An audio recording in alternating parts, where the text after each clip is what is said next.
Senhor Jesus, nesta manhã nós estamos aqui, Senhor, para ouvir a Tua voz. Senhor, como nessa época nós estamos estudando, que era uma época tão crítica, nós também vivemos numa época, ó Deus, não sabemos o que vem pela frente, mas sabemos, ó Deus, quem está conduzindo a história. E pedimos, ó Deus, que o Senhor venha colocar, ó Deus, a Tua certeza, a Tua esperança no nosso coração, para que nós possamos viver de acordo com Tua vontade, possamos olhar na expectativa, Senhor, daquilo que o Senhor vai fazer, que possamos estar na posição que o Senhor espera de nós, como Teu povo, Senhor. Pedimos isso em nome de Jesus. Amém.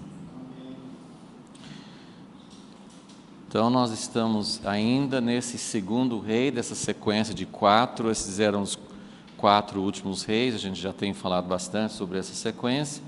Então nós estamos aqui nesse segundo rei. Vamos abrir em 2 Reis.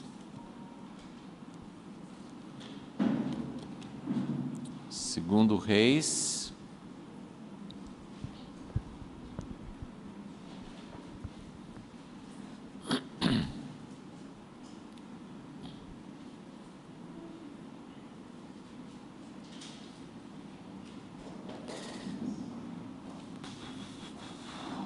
Segundo Reis 23, versículo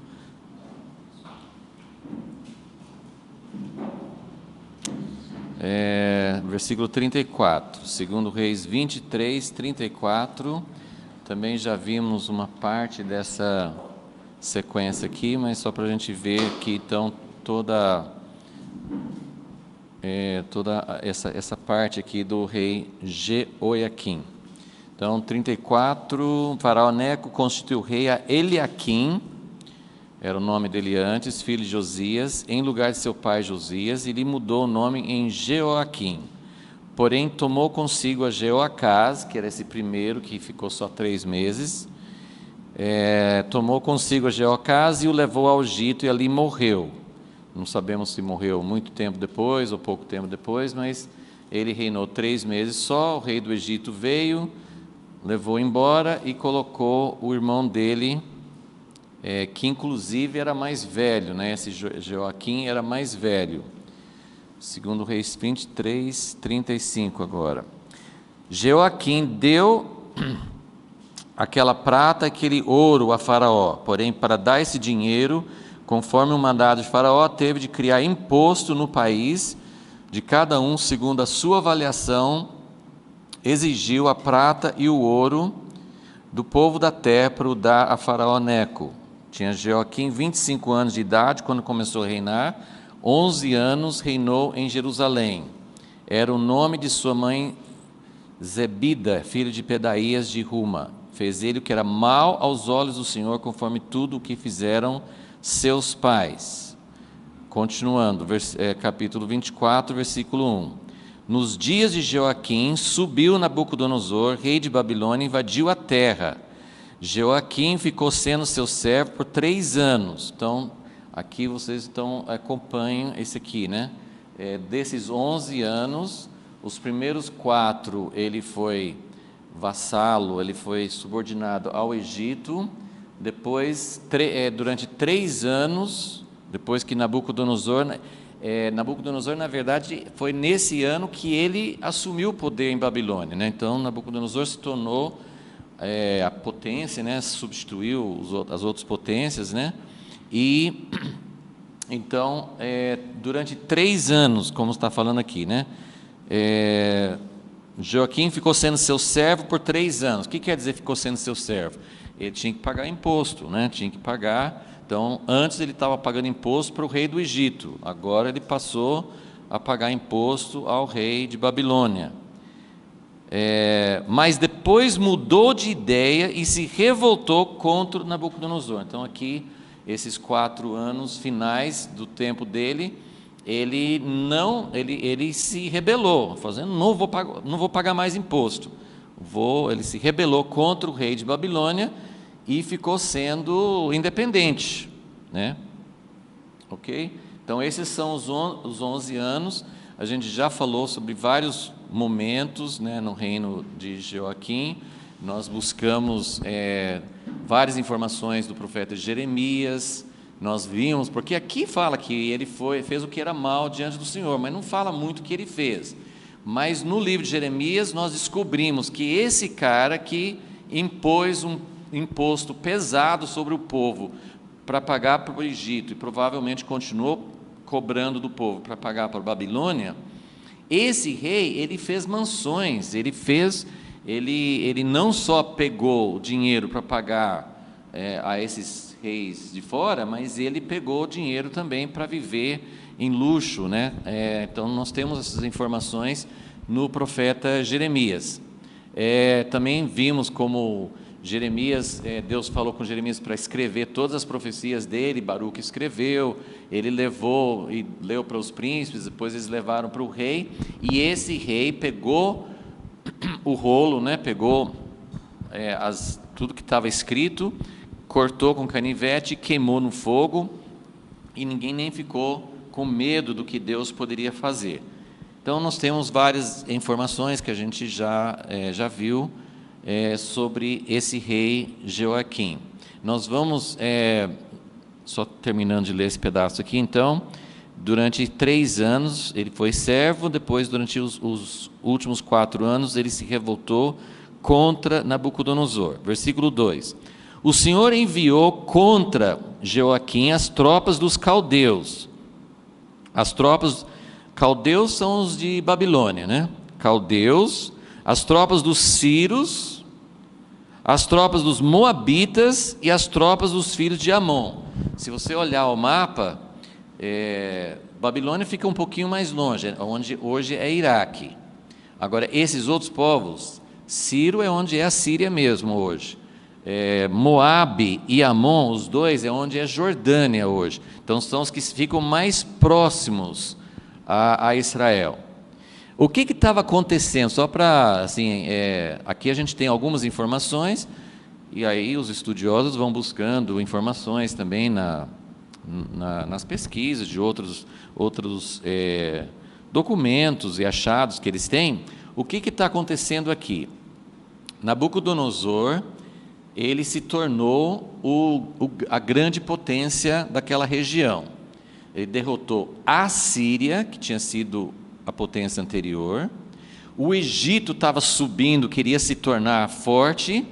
Foi o Egito que tirou esse primeiro dessa sequência de 4, né? Tirou Jeoacás, o Egito que estava dominando. Na verdade, Josias, que é o pai desses... Josias era o pai desses 3, 1, 2 e 3. Esse terceiro aqui é filho do segundo, mas os outros eram todos filhos de Josias. Josias foi um rei excelente, mas no fim ele foi morto pelo rei do Egito. Ele foi enfrentar o rei do Egito numa batalha e foi morto.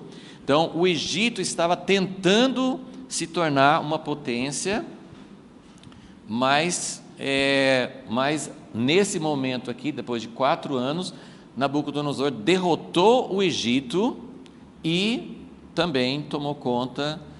Judá era muito fraco, eles não tinham exército forte, não tinha condições de fazer nada, então ele também se tornou servo de Nabucodonosor. Nesse momento aqui foi que Daniel foi levado para o cativeiro, por isso que na aula passada nós falamos até do sonho de Nabucodonosor, falamos sobre aquele de Daniel, por causa de ser exatamente nessa época que esse acontecimento do início de Daniel, né, foi nessa época, porque quando Nabucodonosor entrou, derrotou o Egito e tomou conta de Judá também, ele levou para o cativeiro a primeira leva do cativeiro para a Babilônia, primeira leva, e Daniel estava nessa primeira leva. Então foi isso que a gente estudou na aula passada.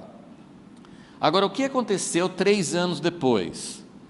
O que aconteceu 3 anos depois foi que Nabucodonosor, que ainda estava se estabelecendo, Babilônia, Nabucodonosor ainda estava se estabelecendo como potência, ele ainda tinha muita coisa para consolidar. O pai dele faleceu, eu não sei todos os detalhes, mas Nabucodonosor precisou voltar para a terra dele para resolver problemas internos. né, depois desses 3 anos aqui. E nesse momento, o Egito, que tinha sido dominado pela Babilônia, mas ainda estava querendo levantar a cabeça, começou assim, a aproveitar esse pequeno vácuo, né? Nabucodonosor voltou com os exércitos dele para resolver problemas internos e ficou meio que um vácuo de poder. E o Egito começou a querer se levantar novamente, e Jeoaquim falou assim: olha, né, o grandão não está por aqui mais, eu vou aproveitar o momento e vou jogar fora esse jugo, não vou mais pagar o imposto, ok? Então, antes de continuar, então, só quero colocar, essa situação que eu vou descrever hoje, vai acontecer mais forte ainda nesse quarto rei. Então, a gente vai voltar nesse assunto depois, mas já é um assunto, se você tiver com o esboço, no número 8, Jeoaquim se rebela contra a Babilônia, e número 9 é quando que nós devemos resistir aos inimigos e quando devemos nos submeter a eles, que é uma pergunta muito séria. Então, eu estou descrevendo esse assunto, espero que dê para entender, e eu quero que vocês vejam, então, o dilema. A questão é a seguinte: Judá é povo de Deus, é a nação de Deus. Deus tirou, lá atrás, Deus tirou o povo do Egito, porque Deus queria formar um reino para Ele, e esse reino não deveria ser sujeito, não deveria estar debaixo do domínio de outros governos. Como é que Deus ia governar sobre o povo de Israel dentro do Egito? Eles não iam poder fazer o que Deus mandasse, eles iam ter que fazer o que Faraó mandasse. Isso eles habitando dentro da terra do Egito. Mas mesmo fora, saindo do Egito, habitando na terra deles, se um outro poder, se uma outra nação, uma outra potência governasse sobre Israel, sobre o povo de Israel, aconteceria a mesma coisa. Eles não iam poder ser verdadeiramente o reino de Deus. Esse é o tema da Bíblia. Deus quer reinar sobre toda a terra, mas Ele começou, lá no Jardim do Éden, Ele começou com um pequeno jardim na terra. Dali expandiria o reino de Deus para toda a terra. Depois da queda, depois do pecado, depois de Abraão e tudo mais, Deus escolheu um povo de Israel, não porque Ele queria o resto do mundo, não me importo. Às vezes você lê o Velho Testamento, até tem essa impressão. Deus só se importa com Israel, o resto das nações, Deus não se importa. Não, não é verdade. Que Deus começou, como Ele começou com o Jardim do Éden, Ele começou com Israel. Em Êxodo 19, fala assim: vocês são meu tesouro, minha possessão peculiar, vocês são minha nação santa, para ser o quê? Uma nação de sacerdotes. O sacerdote é quem leva a adoração e o conhecimento e os caminhos de Deus para os outros. Então, Israel seria um instrumento de Deus para alcançar todos os outros. Se você ler Deuteronômio com muita atenção, eu costumo falar aqui que é um dos meus livros favoritos na Bíblia, né? Moisés explicando ali em Deuteronômio, por que Deus se revelou a vocês? Por que Deus se deu ao trabalho de descer no Monte Sinai, revelar a lei? Porque Ele queria que vocês fossem um exemplo, Ele queria que vocês fossem uma espécie de demonstração do reino de Deus para todos os povos da terra, para que todos os povos pudessem ver quem é Deus, como que é o Deus verdadeiro, e pudessem ser atraídos a Ele, ok? Então Deus queria isso. Mas para que Israel fosse de fato essa nação que pudesse mostrar a grandeza de Deus, que pudesse mostrar quem Deus é para todas as outras nações, o povo de Deus teria que ser independente, teria que ser governado por Deus, não pelo Egito, não pela Síria, não pela Babilônia, não pela Pérsia, não pelos romanos no tempo de Jesus. Não seria possível realmente Deus fazer do seu povo essa nação para alcançar todas as nações sem ser independente, ok? Deu para entender até aí? Agora, eu estou colocando tudo isso para fazer uma grande pergunta aqui. Esse indivíduo aqui, Jeoaquim, ele está vivendo um tempo de escravidão, um tempo de ser dominado por outras nações. Primeiro pelo Egito e agora passa a ser pela Babilônia. E ele, vamos ler de novo, versículo 1, 24, 1. Nabucodonosor invadiu a terra, Jeoaquim ficou sendo seu servo por 3 anos, mas depois mudou de ideia e se revoltou contra Nabucodonosor. Será que Jeoaquim não está fazendo uma coisa certa? Porque Deus não quer que o povo dele seja dominado pelos outros. Eu acabei de explicar isso. Deus tirou o povo do Egito justamente para que eles não fossem obrigados a servir outro rei. Lembra quando Moisés foi diante de Faraó, falou assim: deixa meu povo ir, eles precisam ir no deserto, eles precisam sair daqui e me servir. E Faraó falou assim: não, vocês podem servir esse Deus aqui dentro. E ele falou: não posso. Até teve aquelas coisas, que Faraó falou assim: vai só os homens. Não, tem que ir todo mundo. Vai o povo, mas não ficam, não leva os rebanhos, ou não levam as crianças. O Faraó foi cedendo aos poucos, porque Deus foi pesando a mão, e Faraó falou assim: então, eu deixo, mas deixo nessa condição. E Moisés falou assim: não, tem que ir todo mundo, nós como nação, nós, família inteira, Maria, homens, mulheres, crianças, rebanhos, nós temos que ir todo mundo para servir a Deus. Então Deus estava colocando, que quando Moisés chegou diante de Faraó, Moisés falou: deixa meu povo, assim diz o Senhor, Yahvé, assim diz esse Deus. Eles conheciam outros deuses, tinha outros deuses no Egito. E Faraó falou assim para Moisés: quem é Yahvé? Por que eu vou obedecer a Yahvé? O meu Deus tinham vários outros deuses, meus deuses são esses. Eu não escuto esse Yahvé. Quem que é Yahvé? Deus falou assim: eu vou mostrar quem eu sou, eu vou, espere um pouquinho que você vai ver quem eu sou. Então ele foi se revelando ao longo das pragas e tudo mais. Então eu estou explicando isso para dizer, esse indivíduo, Jeoaquim, ele está fazendo uma coisa que a princípio nós podemos achar que foi certo, porque Deus não quer que a gente seja Deus, nós somos povo de Deus, Quando Ezequias, pouco tempo antes, a Síria veio, invadiu, ia tomar conta, Ezequias orou a Deus, Deus fez um grande livramento. Por quê? Para que o povo não fosse obrigado a servir a Síria, para que eles pudessem servir a Deus. Mas Jeoaquim não está fazendo isso para servir a Deus. Ele está fazendo isso simplesmente porque ninguém quer está por baixo, ninguém quer ser dominado pelos outros. Então vamos estudar um pouquinho mais para a gente entender o dilema. Versículo 2, vocês notaram? Então veja bem, Nabucodonosor teve que resolver outros problemas, então Nabucodonosor não está mais ali, por isso que ele teve coragem de resolver. E aí, versículo 2 fala: o Senhor enviou. Como assim? O Senhor enviou contra Jeoaquim as tropas dos caldeus, as tropas dos sírios, as tropas dos moabitas e as tropas dos filhos de Amon. Enviou-as contra Judá para o destruir, conforme a palavra do Senhor, que falara por intermédio de seus servos, os profetas. Deus já vinha avisando. Claro que Deus não queria isso.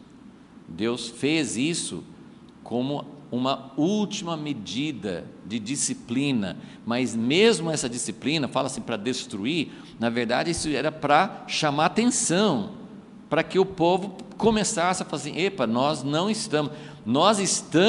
queremos ficar estar debaixo de domínios, de outros domínios, nós queremos ser independentes, mas não para servir a Deus, porque nós não estamos servindo a Deus.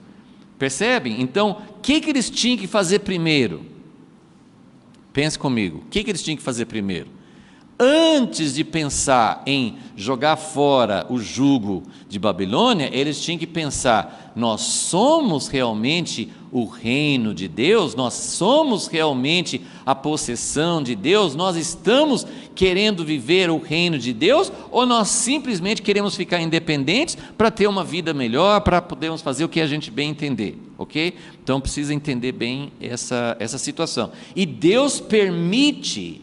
E isso não é só aqui, você vê o livro de Juízes inteirinho, lembra o livro de Juízes? Inteirinho, o livro de Juízes o povo não servia a Deus, estavam na terra prometida, estavam na terra de Israel, não serviam a Deus, Deus permitia que uma outra nação, uma hora era filisteus, outra hora era moabitas, outra hora amonitas, Deus permitia alguma outra nação que viesse e dominasse, e não era só assim, nós vamos governar vocês, era um domínio opressor, era um domínio que fazia o povo sofrer, né? Aí o povo sofria, o que eles faziam?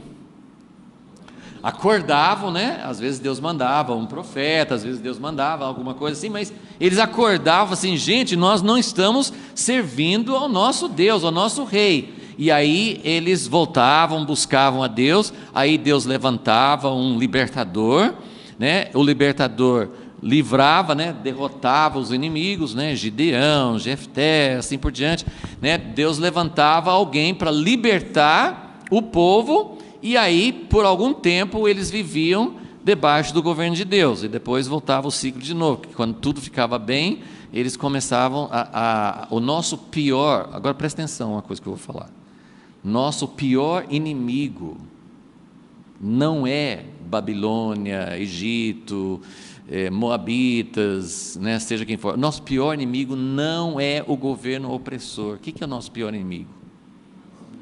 Nós mesmos, mas vamos dizer assim, a prosperidade. A prosperidade, isso Deus fala vez após vez, em Deuteronômio, antes deles ir para a terra prometida, Deus falou através de Moisés: cuidado, quando vocês entrarem na terra e eu der tudo de mão beijada para vocês, porque eles iam derrotar os inimigos de lá, iam já pegar casas, vocês vão pegar casas que vocês não construíram, vocês vão pegar vinhas que vocês não plantaram, vocês vão pegar um monte de coisa já pronta, mas o que vocês vão fazer? Vocês vão se esquecer de mim. Esse é o nosso pior inimigo. A gente vive assim: Deus me livre, eu estou enfrentando enfermidade, eu estou enfrentando problemas de não ter emprego, eu estou enfrentando situações de conflito, eu estou vivendo uma situação de opressão. E aí eu falo assim: Deus, livra-me da opressão. E Deus, que tem um coração de pai, tem um coração amoroso, fala assim: coitadinho, eu vou livrar você, né? E Deus nos livra daquilo, e depois a gente se esquece de quem nos livrou daquilo e começamos a viver em função de nós mesmos. E esse é o nosso pior inimigo. Porque Deus não gosta da gente ser feliz, Deus não gosta que a gente tenha prosperidade, Deus não quer, né? Porque nós temos esses pensamentos opostos, né? Uns pregam assim: vem para Jesus, porque Jesus quer que você seja próspero, feliz, que você tenha tudo que você quer, né? A gente canta assim: ó Deus, dá o sonho para mim que eu estou sonhando, né? A gente tem um monte de coisa assim: dá para mim o que eu quero. Mas Deus não quer dar para nós o que nós queremos? Sim, a Bíblia fala que Deus é um pai, Ele ama dar boas dádivas para nós. Porque nós temos esses pensamentos opostos, são: por um lado, Deus quer dar tudo para vocês, e o outro lado fala assim: não, isso aí é mentira, Deus quer que a gente sofra, Deus quer que a gente carregue a cruz, Deus quer que a gente viva uma vida de dificuldade, né? E quem que está certo? Na verdade, assim, quando a gente pega pelos extremos, os dois estão errados, né?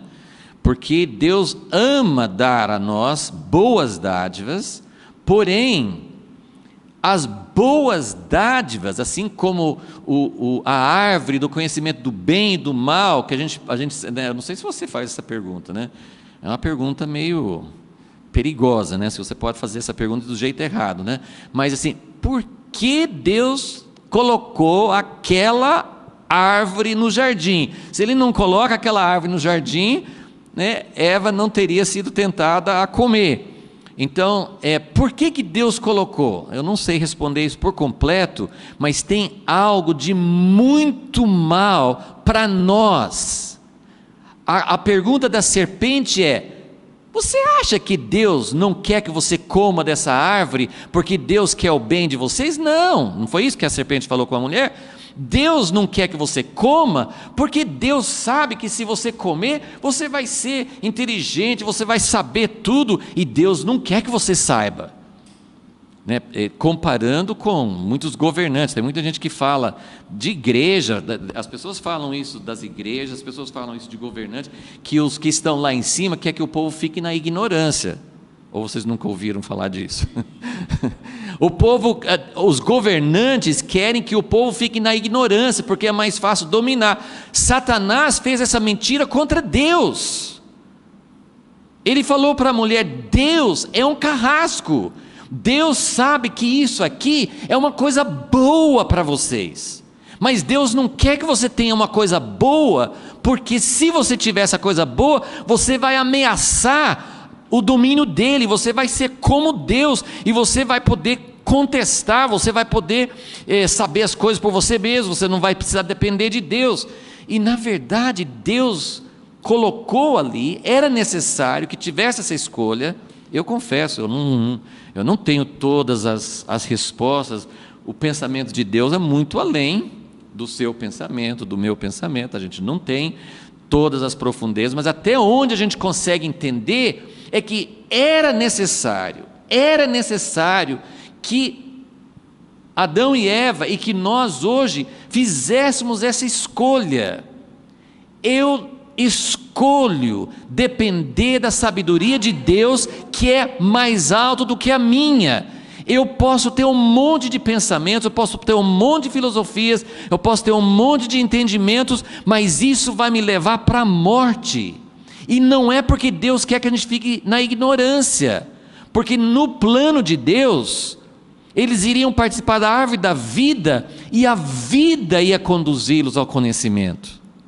Eles iam ter conhecimento por meio da vida, e não vida por meio do conhecimento. Eles acharam que teriam uma vida melhor por causa do conhecimento. E Deus tinha um outro caminho, diferente, e esse caminho não é Deus querendo nos privar de uma coisa boa para nós, é Deus querendo nos privar de um veneno, de uma coisa que nos destrói. Então, puxa, fui longe, hein? Agora tem que voltar para onde eu estava, né? Calma, gente, deixa eu tomar água, deixa eu pensar um pouquinho.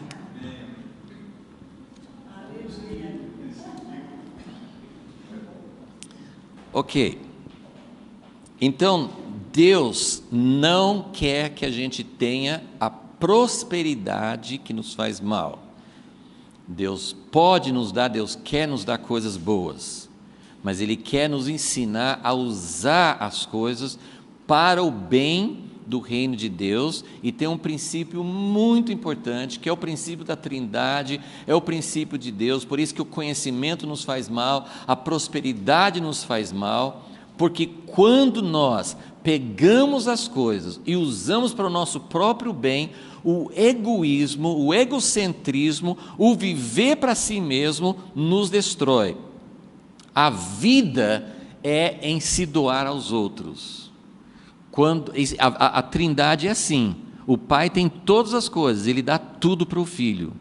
O Filho recebe tudo do Pai, mas ele não usa para si mesmo, ele vem para fazer a vontade do Pai. Então tem toda a dinâmica da Trindade, que nos ensina que eles têm todas as coisas, eles têm toda a felicidade, mas nunca é através de viver em função de si mesmo.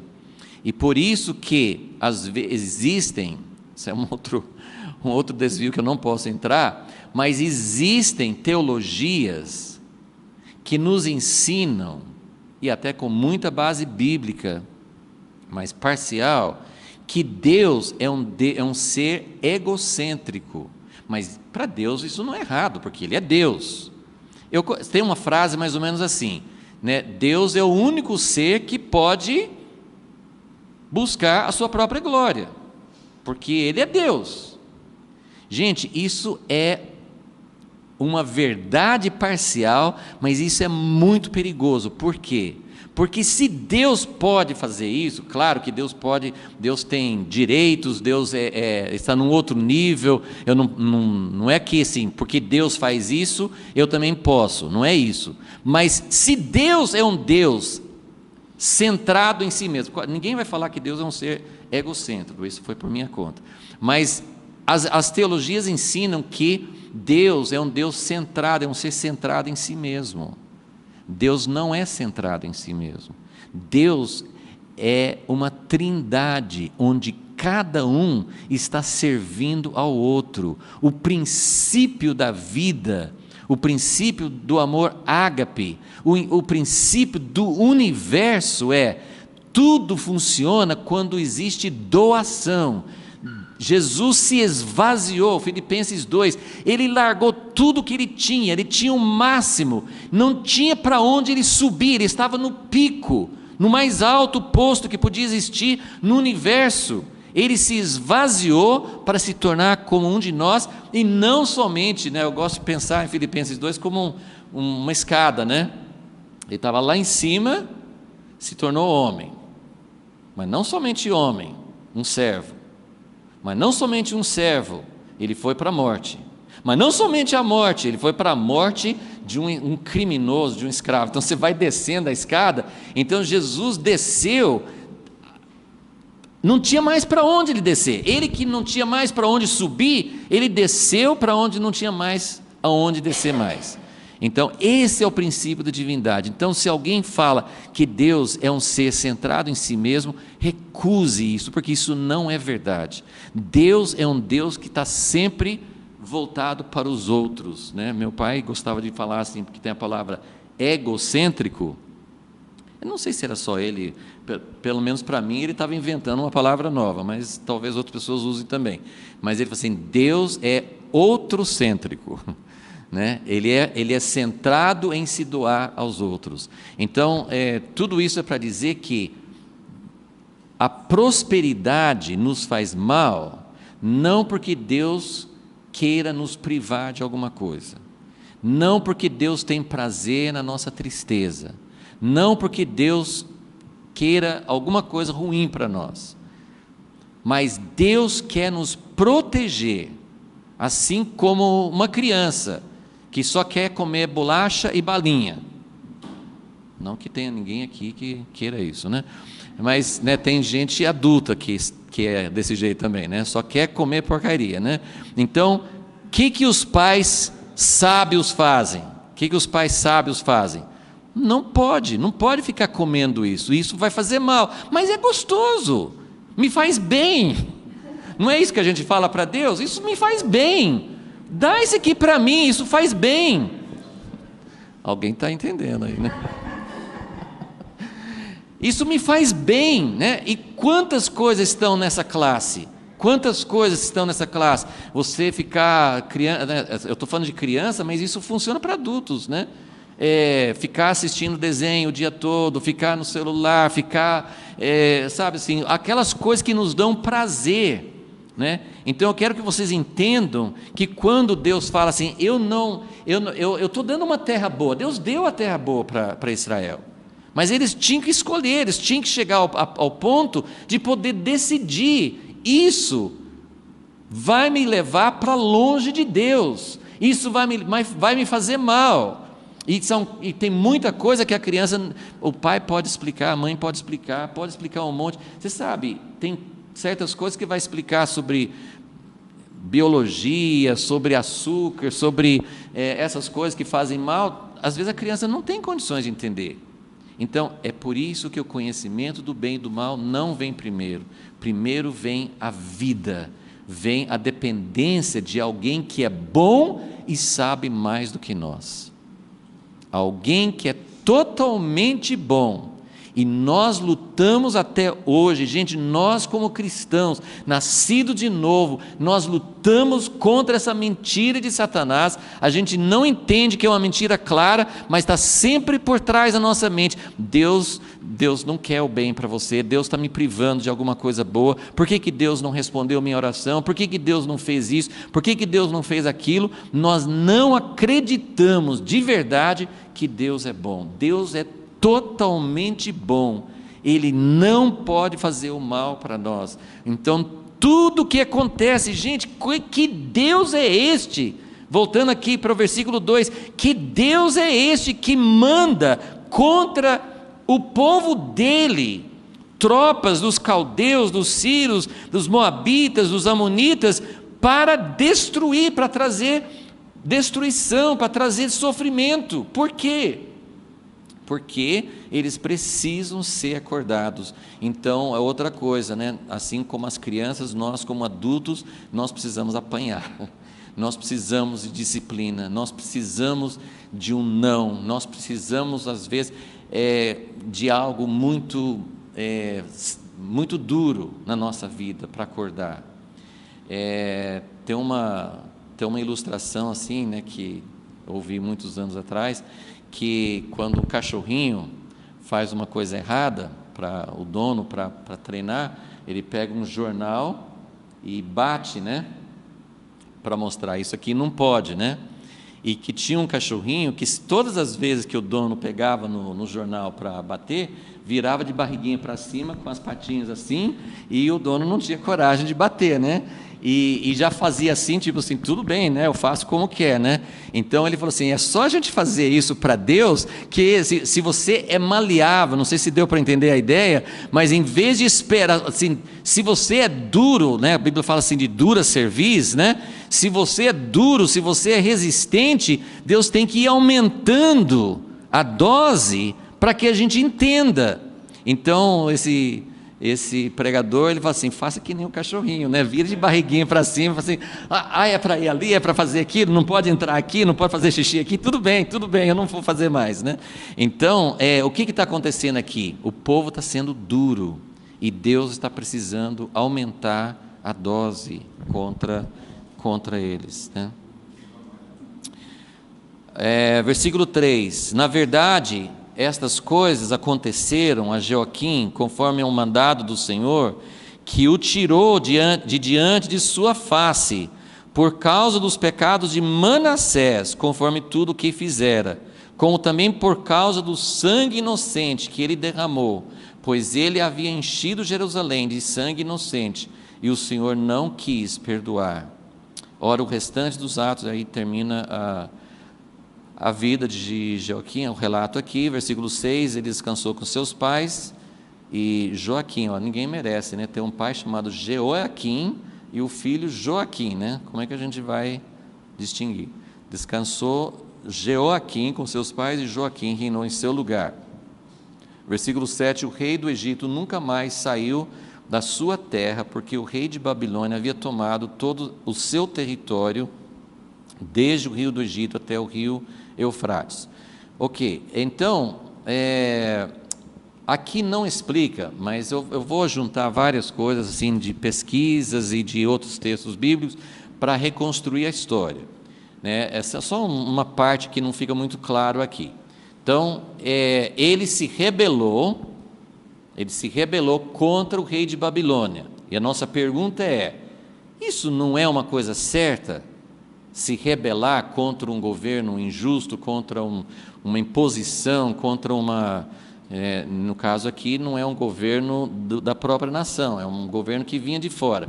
Mas eu quero fazer uma analogia aqui, o povo de Deus, no Velho Testamento, o povo de Israel, eles não eram como as outras nações, eles seriam uma teocracia, governados por Deus. Então, era um povo de Deus no meio da terra, que deveria obedecer às ordens de Deus, que deveria viver como Deus queria, para que os outros povos fossem atraídos a Deus. Esse era o propósito de Deus. E se nós fizermos um paralelo hoje, a nação de Israel é a igreja. Então nós somos esse povo de Deus, só que não como uma nação. O que muda do Velho Testamento para o Novo Testamento é: não existe outra nação. Eu estou falando isso, gente, para nós pode ser muito evidente isso, mas vários países, inclusive Inglaterra, Estados Unidos, né, muita gente lá teve e talvez tenha ainda a ideia de que hoje eles são como Israel. Não existe, e quando não é uma coisa totalmente errada, quando eu faço uma crítica, eu não estou jogando tudo fora. Existe uma frase que fala: o Brasil é do Senhor Jesus. É errado falar que o Brasil é do Senhor Jesus? Depende do que você entende com isso. Se você pensa, se você está orando, se você está lutando e pensando que o Brasil vai se tornar um Israel. O que é o Brasil se tornar um Israel? Porque Israel era o povo de Deus na terra, e tinha seus reis, tinha seus governantes, mas eles eram governados por Deus. Então Israel era uma nação como nenhuma outra nação. Israel vai voltar a ter um grande papel no último tempo. Estamos chegando lá, e Deus está preparando, o tabuleiro está quase pronto, porque Israel está na nação deles, mas Israel hoje não é esse Israel aqui. Netanyahu não é o governante que está debaixo, ele pode até ser uma pessoa ética, não totalmente, né, provavelmente, mas, né, ele pode ter várias coisas boas, mas ele não é. Ele não é. Israel hoje não é o Israel de antigamente. Será, quando Jesus voltar, Israel será a primeira entre todas as nações. Jesus vai fazer o reino dele lá, né, e antes disso vai ter um grande avivamento, e Deus tem um papel para os judeus messiânicos se cumprirem, né? Então tem tudo isso, mas eu quero falar sobre hoje. Hoje nem Israel nem o Brasil nem os Estados Unidos nenhum país é uma nação como essa. Então Deus não tem uma nação cujos governantes, e mesmo nessa época você tinha governantes bons e governantes ruins, mesmo nessa época. A igreja também. A igreja, que é o povo de Deus hoje, tem governantes bons e tem governantes ruins. E sem querer criticar ninguém, eu acho que pesa mais para o ruim, né? É uma verdade. Nós não estou criticando nenhuma pessoa, nenhuma igreja. Não é nosso papel criticar ninguém. Eu estou dizendo uma coisa geral da história e dos tempos de hoje. Nós não vimos muitos governantes que eram mais ou menos, né, temiam a Deus, mas não faziam tudo que Deus queria. Então nós temos muita gente nessa classe hoje. E tem gente que está mandando, que tem posições altas na igreja, que são como os governantes naquela época. Não são pessoas que estão realmente debaixo das ordens de Deus. Então, isso não cabe a nós, nunca é direção de Deus. Deus não deu ordem para, quando tinha um rei ruim, levantar e matar o rei. Houve casos na Bíblia que o povo matava o rei, e depois, quando vinha o próximo, ainda que fosse um rei que Deus não estava aprovando, as pessoas que mataram o rei eram julgados por causa disso. Então a questão não é nos levantar contra esses governos, mas é entender que precisa ter uma restauração. Tem uma coisa errada, ok? Mas só pensando nesse aspecto, o povo de Deus hoje não está numa nação. O povo de Deus hoje é essa igreja que está espalhada por todo o mundo. Então tem a igreja no Brasil, tem a igreja nos outros países, tem a igreja por toda parte, ok? Para nós sermos de fato o reino de Deus, nós precisamos ser governados por Deus. Se outras nações, se outras potências estão governando sobre nós, isso nos limita. Porém, há momentos na história que Deus permite isso.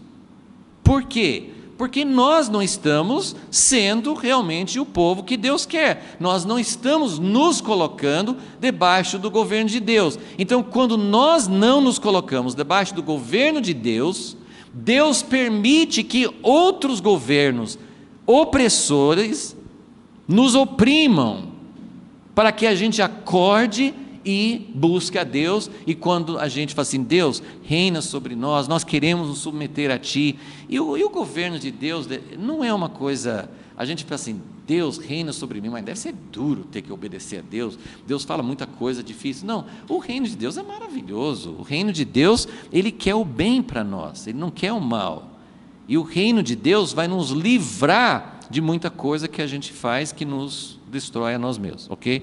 Então, eu só quero que vocês vejam, eu vou pegar agora a situação foi a seguinte, Joaquim se rebelou, ok? Então, depois de 3 anos, 4 do Egito e 3 de Babilônia, ele falou assim, não vou pagar mais o imposto, estou fora, eu me rebelo, nós somos, ele não falou isso, né? Mas podia falar, nós somos povo de Deus, a gente não precisa mais obedecer Babilônia, Egito, Deus nos livrou no passado, eu quero ficar livre. E muitas vezes a igreja se compara a outras épocas de avivamento e acha que a igreja hoje pode exigir de Deus as mesmas coisas que aconteceram em outras épocas. Joaquim não podia exigir nada, porque ele não estava servindo a Deus. Ele estava pagando tributo para esses reis, mas estava arrancando das pessoas. Você pode ler lá em Jeremias 22, descreve quem era Joaquim. Ele estava vivendo injustiça.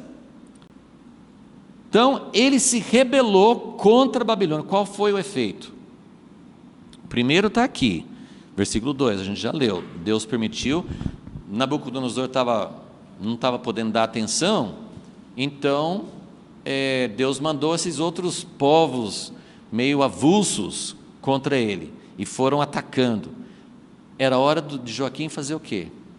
Se arrepender. Espera aí, eu não devia ter feito isso, né?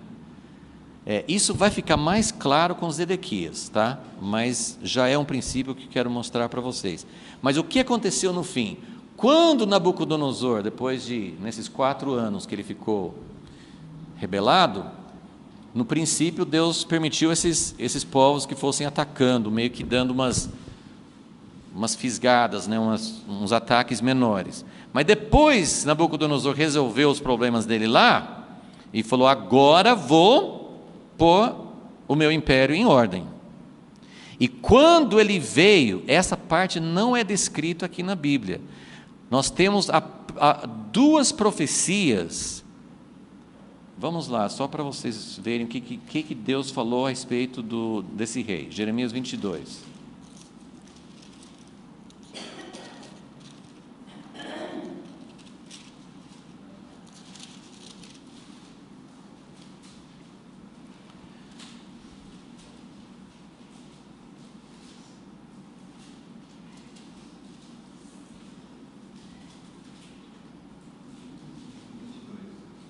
Jeremias 22. Olha, esse capítulo, ele fala de 3 desses reis. Ele fala desse primeiro, no versículo, nós já lemos isso aqui antes, mas nesse primeiro, que fala no versículo 11, esse Salum, que fala no versículo 11, era o primeiro nome. Esses reis quase todos, acho que todos eles mudaram de nome. Então Jeoacás antes era Salum, e o rei do Egito tirou, mas ele tinha mudado o nome para Jeoacás, né? Então fala no versículo 11, 12 e 13, 11 e 12, ele fala que esse rei que foi levado embora para o Egito, Jeremias está falando assim, ele não vai voltar mais, ele não vai voltar. A partir do versículo 13, ele está falando desse segundo aqui, então vamos ler aqui. Ai daquele que edifica a sua casa com injustiça. O que é edificar a sua casa com injustiça?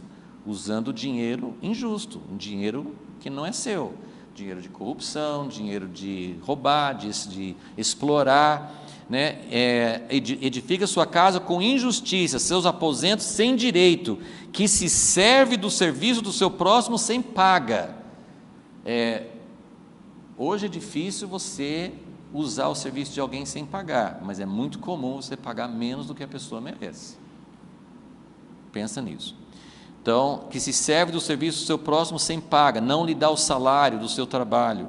Ele diz: edificarei para mim uma casa espaçosa, largos aposentos, de modo que lhe abre janelas, forra de cedro, pinta de vermelho. Reinarás tu, só porque procuras exceder no uso de cedro? Cedro para eles, como não tinha essas árvores em Israel, cedro era um objeto de luxo, né? Davi fez isso, Salomão, eles importaram cedro lá do Líbano. Assim, a casa chique, a casa de rico era com cedro, a casa de pobre, até hoje, né, quando você vai em Israel, é tudo pedra, umas pedras tipo tijolo branco, são até bonitos, né? Mas lá o que tem muito, e você anda assim e olha para a paisagem, os campos cheios de pedra, eles constroem, e tem um monte de pedra lá, que acho que talvez não seja o tipo de pedra que eles usam, mas que pedra tem em abundância. Então, desde aquela época, eles tinham muita pedra, mas não tinha madeira, mas o rico fazia, né? Então, forra de cedro, reinarás tu só porque procuras exceder no uso de cedro? Acaso o teu pai, quem que era o teu pai? O pai de Joaquim era Josias, um homem de Deus, né? Acaso o teu pai não comeu e bebeu, ele teve suficiente para si e não exercitou juízo e a justiça? Por isso lhe sucedeu bem, julgou a causa do aflito, do necessitado, por isso lhe sucedeu bem. Não é isto conhecer-me? Diz o Senhor. Mas os teus olhos, o teu coração não atentam senão para a tua ganância, para derramar o sangue inocente, para levar a extorsão e a violência a efeito. Portanto, versículo 18, assim diz o Senhor acerca de Joaquim, filho de Josias, rei de Judá: não lamentarão por ele, dizendo, ai irmão meu, ou ai minha irmã, não lamentarão por ele, dizendo, ai Senhor, ou ai o seu esplendor, em sepultura de jumento os sepultarão, arrastando e lançando para bem longe, fora das portas de Jerusalém. Ok.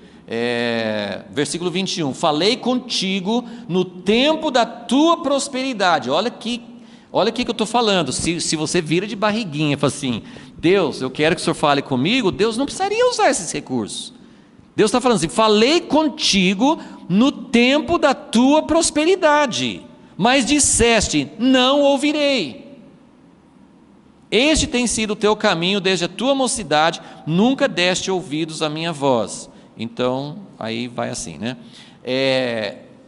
O que ele está dizendo, e tem um outro texto em Jeremias 36, eu acho, que fala também que esse rei não teria uma morte boa, né? Ele não teria uma sepultura. Então, essa descrição a gente não tem, mas a gente sabe, por outras fontes, que no final desse período aqui, Nabucodonosor chegou, invadiu Jerusalém, e ou antes da batalha, ou durante a batalha, em algum momento ali, esse rei foi morto. Nós não temos a descrição, mas temos a profecia e sabemos que ele se deu muito mal por ter se rebelado contra Babilônia, quando ele tinha que ter feito uma outra coisa antes. Então nós vamos só terminar para explicar, eu vou buscar um texto que na verdade faz parte desse outro reinado, mas eu vou ler porque é bem claro, né? Jeremias 27.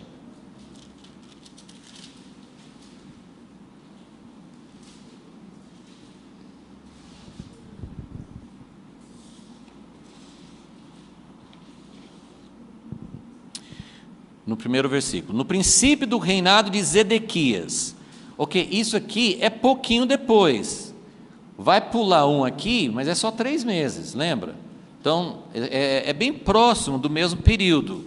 Então, o que está acontecendo?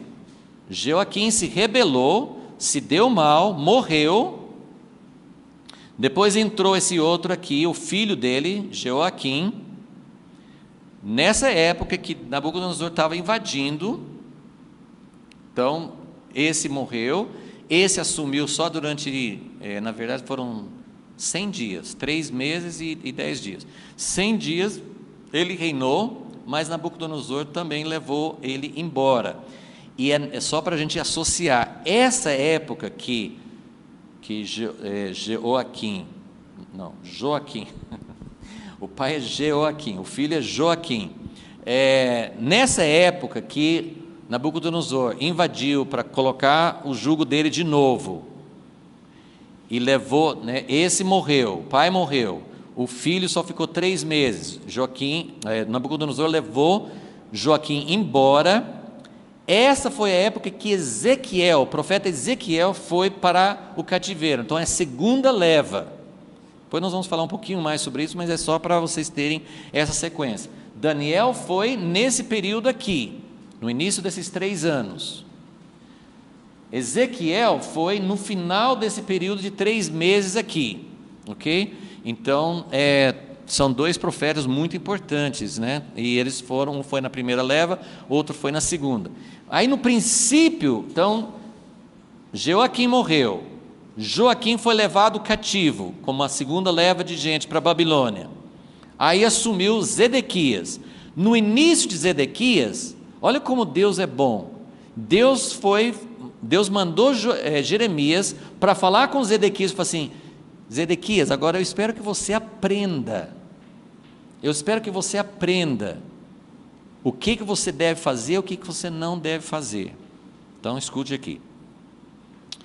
Então, no princípio do reinado de Zedequias, filho de Josias, rei de Judá, veio esta palavra a Jeremias da parte do Senhor: assim me diz o Senhor, faze brochas e canzis e põe-nas no teu pescoço. Alguém tem uma outra tradução para canzil? Hã? Canzis. Mas esse canzil, aqui pelo menos na roça aqui, chama de canga, é aquilo que vai no pescoço dos bois, tá? Então, assim, é um jugo, canzil se coloca em cima do pescoço do animal, e ele não tem como escapar, e ele tem que trabalhar um trabalho escravo, né? Assim, é subserviência, é ser escravo. Então, Jeremias, olha que as coisas que eles tinham que fazer. Ele tinha que fazer uma canga dessas aí, um canzil assim, e colocar no pescoço dele. Põe-nos ao teu pescoço. E aí manda uma mensagem ao rei, falando: eu só quero ir rápido aqui no ponto mais importante. Versículo 4, assim diz o Senhor dos Exércitos, assim direis a vossos senhores. Ele está falando não só com Israel, está falando com os reis dos países vizinhos também. Agora versículo 5, versículo 5 é o central aqui. Deus está falando: eu fiz a terra, o homem, os animais que estão sobre a face da terra, com meu grande poder e com meu braço estendido, e a dou, ele dá o domínio, o governo, o controle, a dou a quem, a minha Bíblia aqui fala assim, a quem me apraz. Se você ver pelo contexto, não sei o que a sua Bíblia fala, Deus não está falando, isso aqui é muito importante, Deus dá o governo a quem me apraz. O que quer dizer isso? Significa a quem eu quero dar, não é a quem é justo, não é a quem é justo, porque o exemplo aqui não vai ser para quem é justo. Presta atenção, olha aqui, fica errado. Eu dei uma examinada nisso, porque isso não confere com a história e não confere com o que ele está falando aqui. Olha o que ele vai falar. Versículo 6: agora eu entregarei todas estas terras nas mãos de quem? Nabucodonosor, que é um cara que não é justo. Ele é um cara arrogante, cruel, que não reconhece Deus, é a pior pessoa. Deus vai dar para ele por quê? Deus tem um propósito. Gente, é terrível isso, é triste, mas isso nós precisamos entender. Nós precisamos entender que Deus faz as coisas. Agora, Deus pode dar para uma pessoa justa? Claro que pode. Muitas vezes, dependendo da situação, Ele vai dar para uma pessoa justa. Mas o que Ele está falando, esse exemplo aqui, não é justiça. Ele está dizendo: eu sou o dono. Nós vimos isso na última aula sobre Daniel. Aliás, Daniel interpretando o sonho desse indivíduo aqui, desse Nabucodonosor.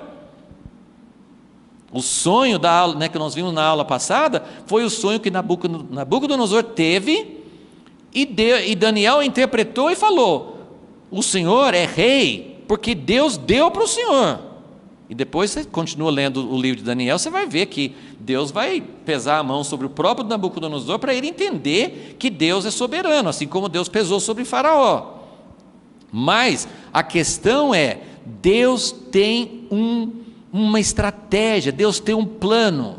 Você entende para onde Deus está indo? Muito pouco. A gente tem alguns indícios na Bíblia. A gente não sabe direito o que vai acontecer. A gente não sabe por que Putin está na Rússia. A gente não sabe por que aquele da Coreia do Norte está lá. A gente não sabe essas coisas. Mas a gente sabe que Deus está no controle. E nós precisamos reconhecer isso antes de tudo. E se nós, já falando a resposta, se nós entramos nesse jogo que Jeoaquim fez, e depois nós vamos estudar que Zedequias fez também, se nós nos rebelamos contra um rei injusto, mas que Deus colocou, vai ficar ruim para nós. Por quê? Porque Deus está querendo falar alguma coisa com a gente, e a gente está indo lá para tentar nos livrar do nosso sofrimento, em vez da gente entender o que Deus está querendo falar, ok? Então vamos só completar isso aqui, estou terminando. Agora eu entregarei todas estas terras nas mãos de Nabucodonosor, rei de Babilônia, meu servo. Olha, gente, meu servo. Mas isso é muito claro, Deus fazia isso. Ele é meu servo porque eu estou permitindo, mas não é meu servo porque eu gosto dele, não é meu servo porque ele é fiel, não é meu servo, nada disso. Ele é meu servo porque eu sou soberano, Deus é soberano, e ele faz porque ele tem um propósito. E o propósito dele é sempre bom, apesar de tudo que faz mal para a gente, isso é bom porque vai nos livrar de algo muito sério que está nos afligindo. Então, ele é meu servo, até os animais do campo lhe darei para que o sirvam. Todas as nações servirão a ele, a seu filho, ao filho de seu filho. Ele até fala quantas gerações que Nabucodonosor vai ficar no poder. Até que também venha o tempo da sua própria terra, porque Deus fala assim, né, eu permito a injustiça para trazer disciplina, mas depois Deus não deixa nada passar, nenhuma injustiça. Se Jeoaquim está fazendo casas e palácios a custo do povo, ele vai ser julgado. Se Nabucodonosor está fazendo coisas erradas, mesmo que seja com permissão de Deus, Deus vai julgar, vai chegar o dia dele,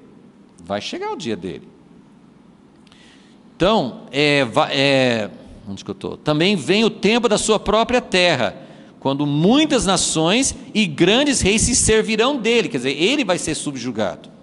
Versículo 8: porém, se alguma nação e reino não servirem, o mesmo Nabucodonosor, rei de Babilônia, não puserem o seu pescoço debaixo do jugo do rei de Babilônia, punirei com a espada, com a fome, com a peste a essa nação, diz o Senhor, até que a consuma pelas suas mãos. Não deis ouvidos aos vossos profetas, aos vossos adivinhos, aos vossos sonhos, aos vossos agoreiros, aos vossos encantadores que vos dizem, não servireis ao rei de Babilônia. Bom, eu não vou continuar mais, porque isso aqui faz parte, nós vamos examinar mais depois, só para vocês lembrarem. Um outro profeta, Jeremias está falando isso, andando pela cidade de Jerusalém com esse canzil no pescoço. Isso é traição, Jeremias está falando com o povo que eles têm que servir Babilônia, e eles estão lá, todo mundo, né, vamos gente, vamos resistir, vamos jogar fora esse jugo, vamos, e Jeremias vem falando uma coisa de traição. Aí chegou o outro profeta, no outro capítulo, no 28, né, e ele chega, e era um canzil de madeira, né, e ele chegou e quebrou, e profetizou assim, diz o Senhor, daqui 2 anos, não sei o que e tal. Ele teve um fim triste, né, o profeta, porque ele falou coisas que Deus não mandou falar. Gente, só Deus que sabe como que isso deve ser aplicado. Estou colocando isso, está na sequência, aconteceu isso de novo, né? Hoje a gente está falando sobre isso, mas nós precisamos entender qual é o princípio de Deus e o que Deus quer de nós. Então, existem momentos, eu tenho falado isso muitas vezes, na última aula em Daniel 2, fala que Deus é aquele que muda os tempos e as estações. Então, nós estamos numa estação, nós ainda não sabemos, eu não sei qual que é a estação que nós estamos, ainda não sei, mas nós precisamos discernir qual é a estação e qual a reação que nós, como povo de Deus, precisamos ter. Nós fazemos parte de um outro reino. Nenhum rei de Babilônia, nenhum rei da Pérsia, Ciro, que mandou trazer o povo de volta, nenhum rei, seja quem for, Nabucodonosor, Deus enviou para trazer disciplina. Ciro, Deus mandou para trazer o povo de volta de Babilônia. Mas nenhum dos dois eram reis que serviam a Deus. Então, nossa lealdade, o nosso entusiasmo, o nosso desejo é que Deus estabeleça o seu reino, porque Deus usa esses governos, e a gente tem que pensar, qualquer governo, não existe, né? É um país cristão, Estados Unidos, Brasil, né? Outros países, nós somos um país cristão, então o governante, não gente, não é, isso não é, os governos, é Deus que coloca, mas nenhum governo representa o governo de Deus, por isso que nós precisamos nos atentar, para que o nosso coração seja, Deus, eu quero servir a Ti, eu quero que o reino de Deus funcione entre nós, que quanto mais o reino de Deus funcionar entre nós, mais Deus vai poder colocar, né? Nós vamos estar com o cachorrinho, dizendo, Deus, tudo bem, só que assim, a gente está pronto para servir. Senhor Deus, nesta manhã, Senhor, nós oramos por Tua igreja, Senhor, estamos aqui no Brasil, nós oramos por Tua igreja no Brasil, oramos pela nação do Brasil, oramos, ó Deus, para que realmente o Senhor manifeste não só a Tua escolha, mas que o Senhor manifeste para nós, como Tua igreja, ó Deus, o Teu coração, o que o Senhor está falando, o que o Senhor está falando conosco, é uma palavra de bênção, é uma palavra de disciplina, é uma palavra de arrependimento, o que o Senhor está falando conosco, para que nós possamos, ó Deus, realmente ser um povo que olha para Ti, que olha para a pedra que foi cortada sem mãos humanas, que nós possamos olhar e ver aquilo que o Senhor está querendo fazer e cooperar contigo, Senhor. Ó Deus, que nós não venhamos a resistir àquilo que o Senhor quer fazer. Ó Deus, como se nós quiséssemos tirar a Tua mão de nos disciplinar, porque nós não queremos ser disciplinados. Nós queremos ser disciplinados, mas com o profeta nós também oramos, Senhor, vá com calma, nós somos fracos, não pese a Tua mão, porque nós não podemos não suportar. Ajuda-nos, Senhor, a realmente voltar o nosso coração para Ti, para que o Senhor possa fazer a Tua vontade entre nós. Em nome de Jesus te pedimos. Amém.